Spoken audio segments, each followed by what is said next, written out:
قال المصنف رحمه الله, said the author, may Allah have mercy upon him, ويغسل الميت وترا, and the dead is washed an odd number of times. This one we read it يغسل, and you can also read it ويغسل. What I'm sharing with you on my screen, we took it as ويغسل, and the meaning is the same here. The dead is washed an odd number of times. وَيَكُونُ فِي أَوَّلِ غُسْلِهِ صِدْرٌ, in the beginning of his ghusl, there should be some sidr. Okay.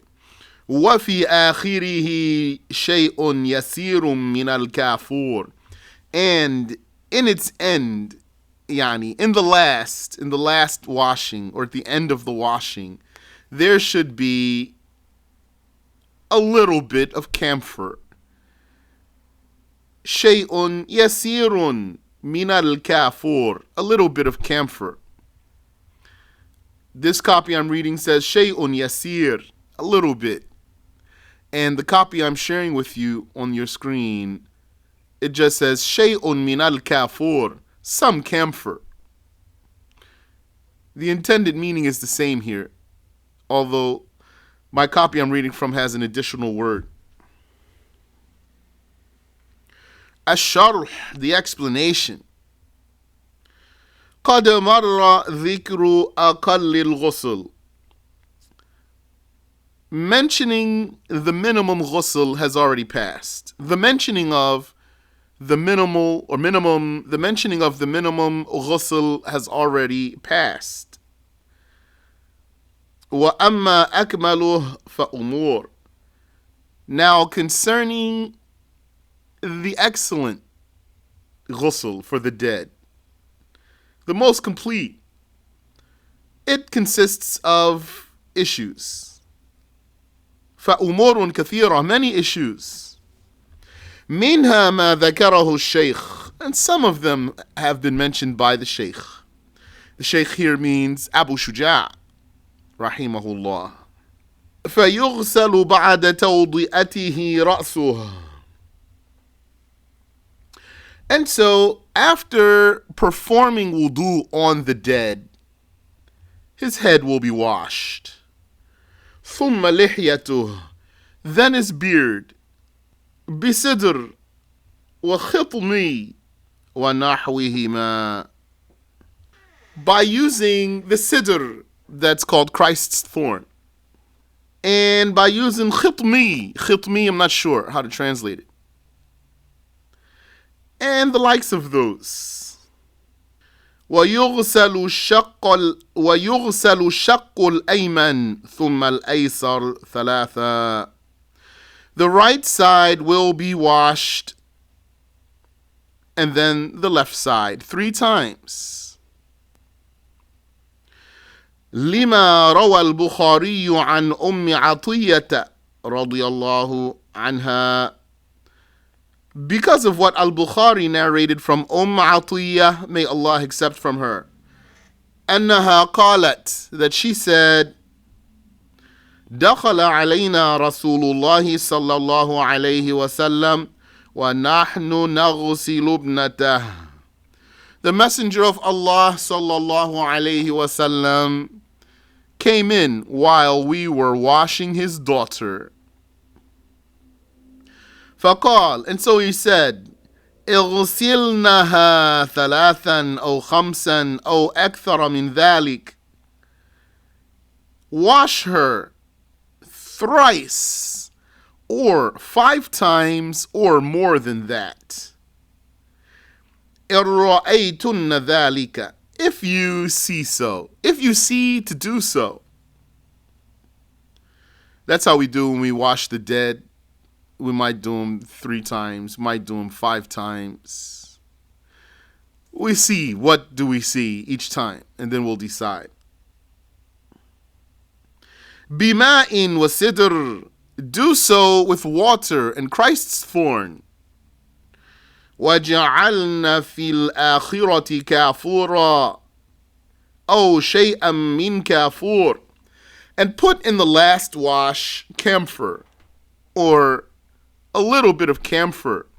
Now the way that's worded there could be that the narrator doubted, not that the Prophet said it that way.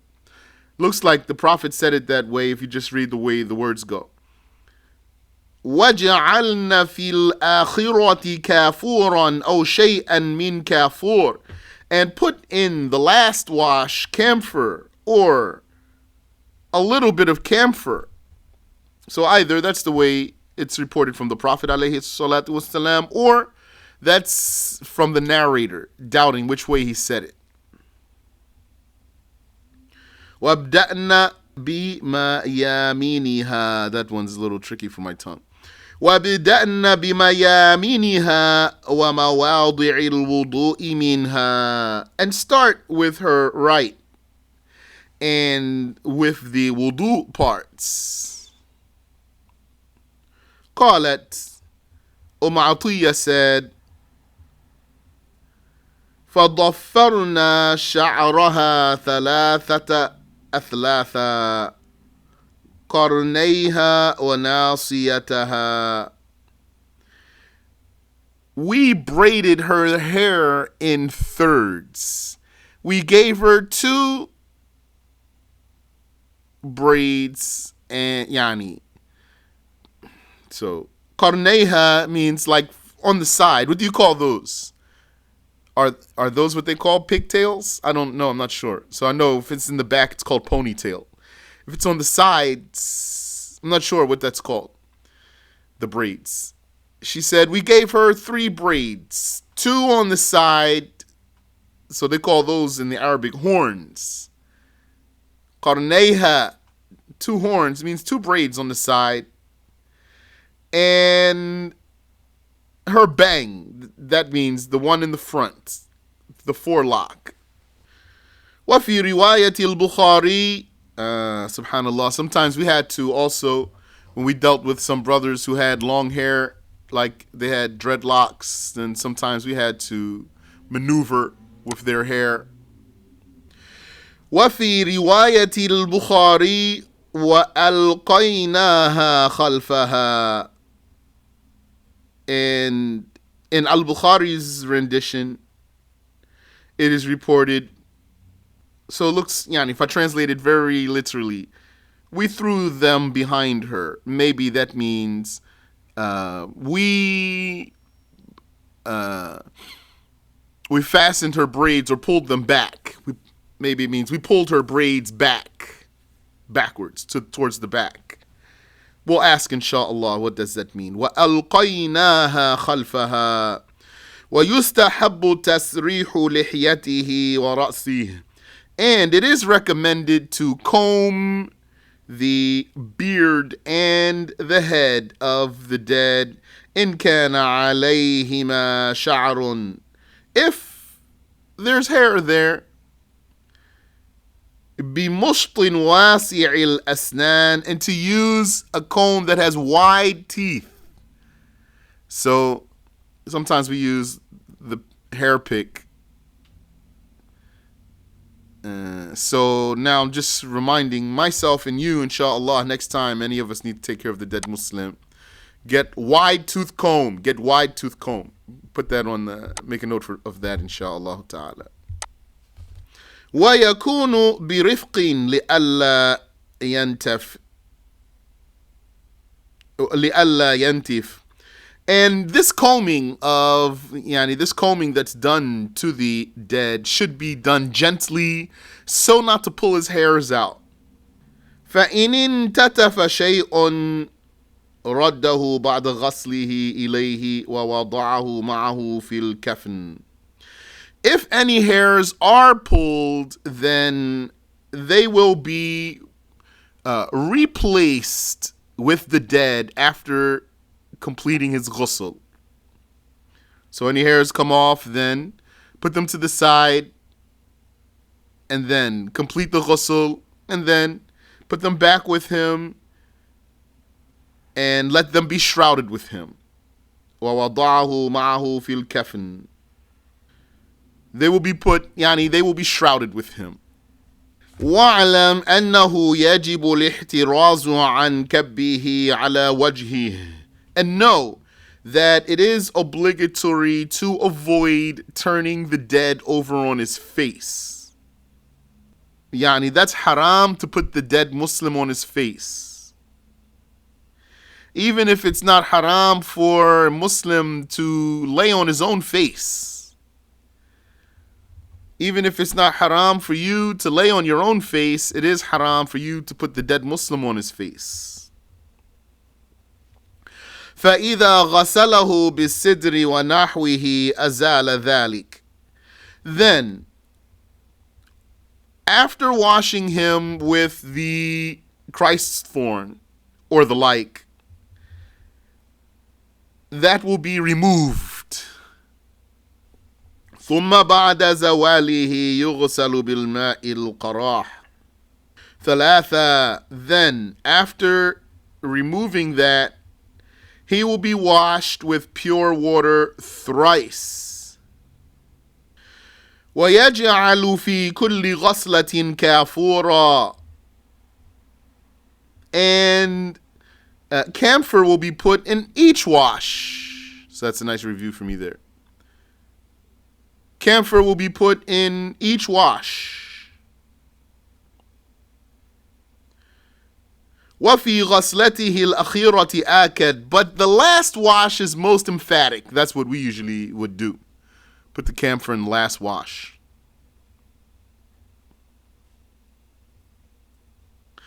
وَلْيَكُنِ الْكَافُورُ قَلِيلًا لِأَلَّا يَتَغَيَّرَ الْمَاءُ بِهِ فَيَسْلُبُهُ الطَّهُورِيَّةِ.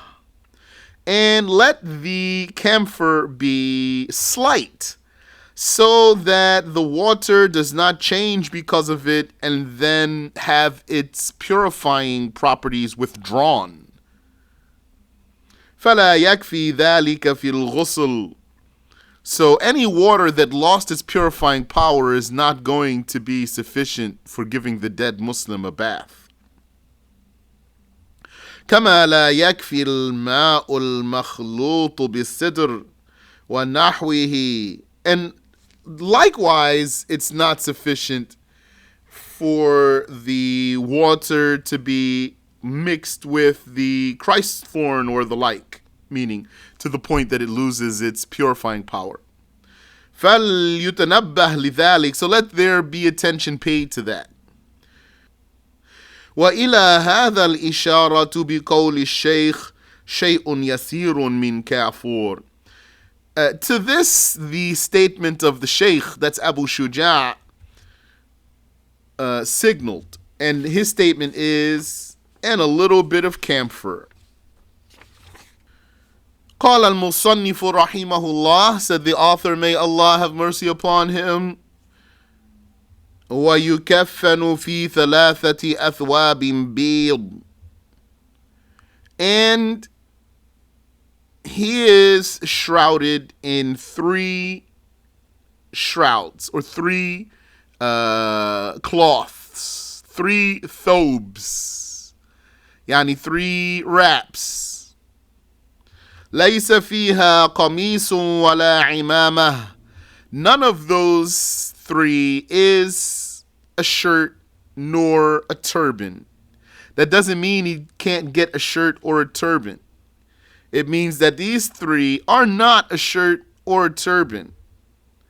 One time, a dead Muslim that I helped to prepare for burial, we gave him a turban because of his hair. He had lots of dreads. So we saw to wrap it up and give him a turban.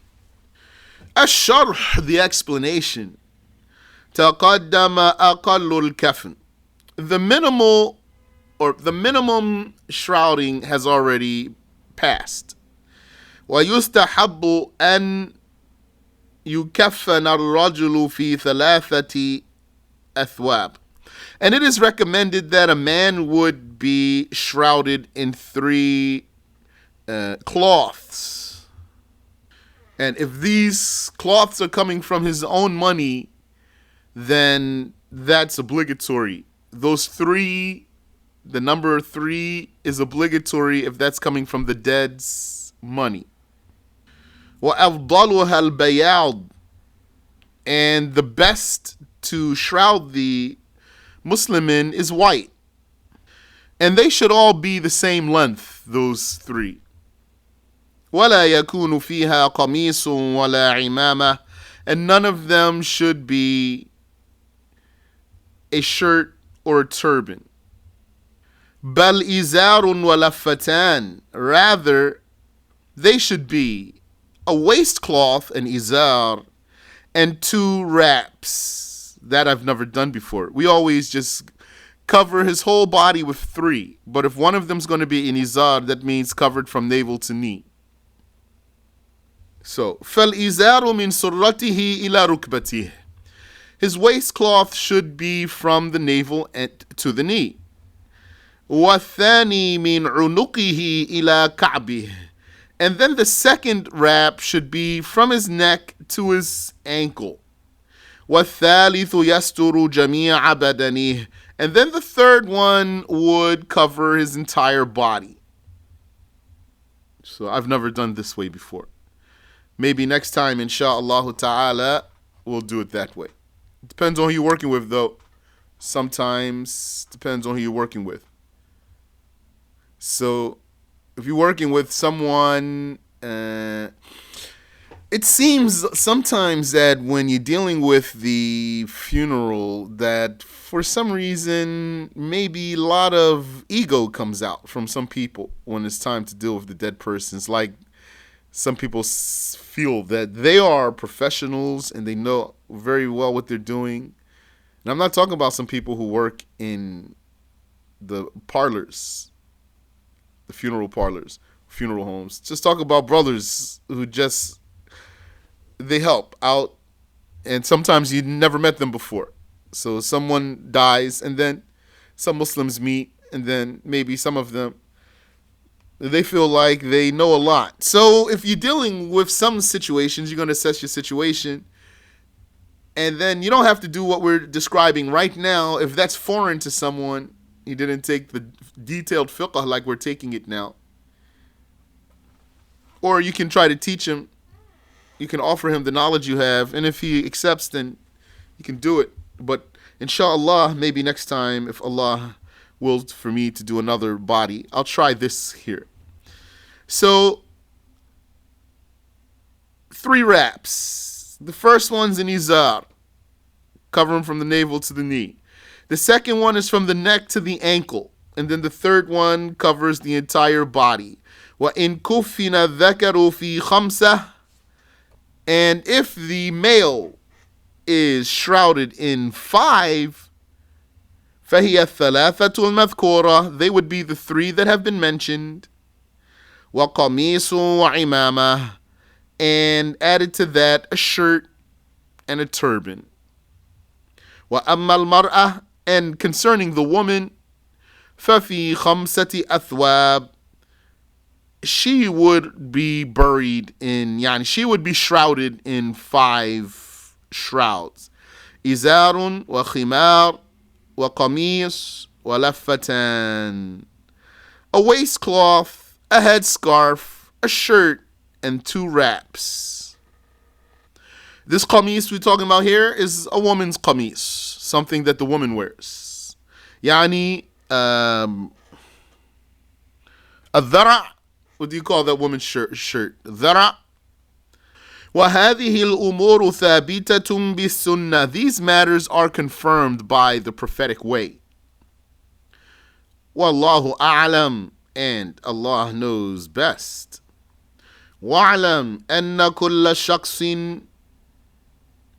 يُكَفَّنُ بِمَا يَجُوزُ لَهُ لُبْسُهُ فِي حَيَاتِهِ, and know that each person should be shrouded in something that would be permissible for him to wear while alive. فيجوز تكفين المرأة في الحرير ويحرم ذلك في حق الرجل. Therefore, it is permissible to shroud a woman in silk, and it is forbidden to do so for a man. Wallahu a'lam, and Allah knows best. So from here, then, we know also that the matter of the shroud is not difficult. So some people, they might make it difficult. They say, yeah, it needs to be white, not more. And some people, I don't know why, if you get some sheets, and those sheets have, like, what do you call those, like stitching around the edges. So some people will take the time to, like, pull out all that stitching so that there's no stitching around the edges. So I don't know why they do that. I haven't learned anything about it. I haven't heard about it one way or the other. But it's not necessary, that's for sure.